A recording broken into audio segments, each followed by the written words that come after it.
अरुण गोविल की शुरुआत एक झुग्गी चाल से एक मजदूर मिल के बेटे के रूप में हुई। छोटी उम्र में उसने फैक्ट्रीज में भी काम किया, परंतु धीरे धीरे उसका झुकाव अपराध की दुनिया में हो गया और धीरे धीरे 70 के दशक में वो वायकुला, परेल, सात रास्ता में जो सबसे बड़े गैंगस्टर्स थे रामा नायक, उनकी वायकुला कंपनी में शामिल हो गया। शामिल होने के बाद में प्रॉपर तरीके से वो एक तरह से जो उसके राइवल गैंग उस टाइम जो पीक पर था दाऊद इब्राहिम, उसके आमने सामने की टक्कर में आ गया। डी कंपनी चूंकि उस टाइम बहुत फल फूल रही थी, उनके पास पैसा, रसूख, राजनीतिक संरक्षण सब कुछ था।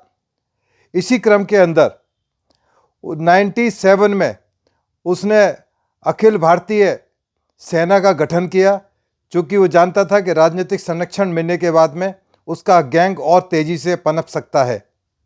इसी वर्चस्व की लड़ाई में डी कंपनी ने उसके भाई किशोर की हत्या करवा दी, जिसके बाद उसका एक खूंखार रूप सामने आया और पूरी तरह से वो अपराध की दुनिया में शामिल हो गया। और 2004 में चिंचपोकली एरिया मुंबई से वो इलेक्शन लड़े और एमएलए के तौर पर जीत गए। उसी टाइम में उनकी जो एक छवि थी वो एक चौल से निकलकर एक रॉबिन हुड या कहें तो डैडी के रूप में वो प्रसिद्ध हो गए, क्योंकि वो जो तमाम लूट खसोट से इकट्ठा हुआ पैसा था वो गरीबों को खुलकर बांटते थे और गरीब उनको झुग्गी झोंपड़ी वाले अपना भगवान, पिता, डैडी सब कुछ मानने लगे।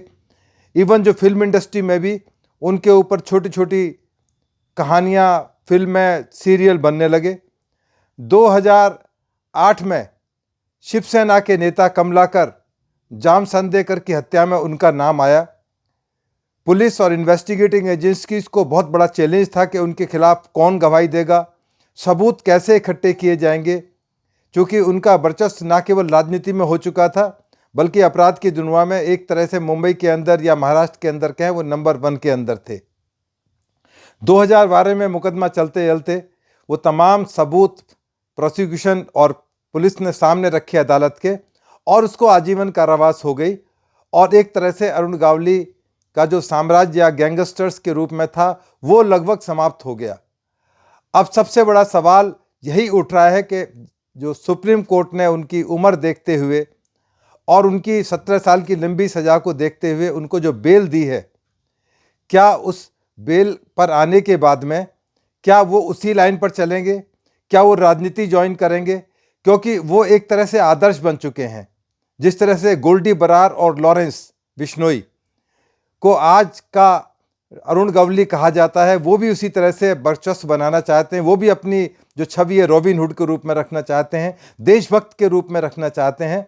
तो आने वाला समय ही बताएगा कि जो अरुण गवली ने डर, पैसा और जमानत जनता से समर्थन हासिल करके जो पोजीशन हासिल की थी अपराध की दुनिया में, क्या और लोग भी ये नज़ीर बनेंगे? गोल्डी बरार, लॉरेंस बिश्नोई जिस तरह से रोहित गोदारा के साथ मिलकर गैंग चला रहे हैं, क्या वो गैंग उसी तरह से कामयाब रहेगा या उनका हशर भी अरुण गवली जैसा जेल में जाकर उनका यात्रा समाप्त होगी? ये समय ही बताएगा किस तरह से आने वाले समय में ये तमाम चीज़ें डिसाइड होती हैं। क्योंकि अरुण गवली के मामले अभी खिलाफ बहुत सारे ऐसे पुराने मामले पुलिस की फाइलों में दर्ज हैं जो निकल कर आ सकते हैं और दोबारा से उनकी मुश्किलें बढ़ सकती हैं। देखते हैं आगे होता है क्या।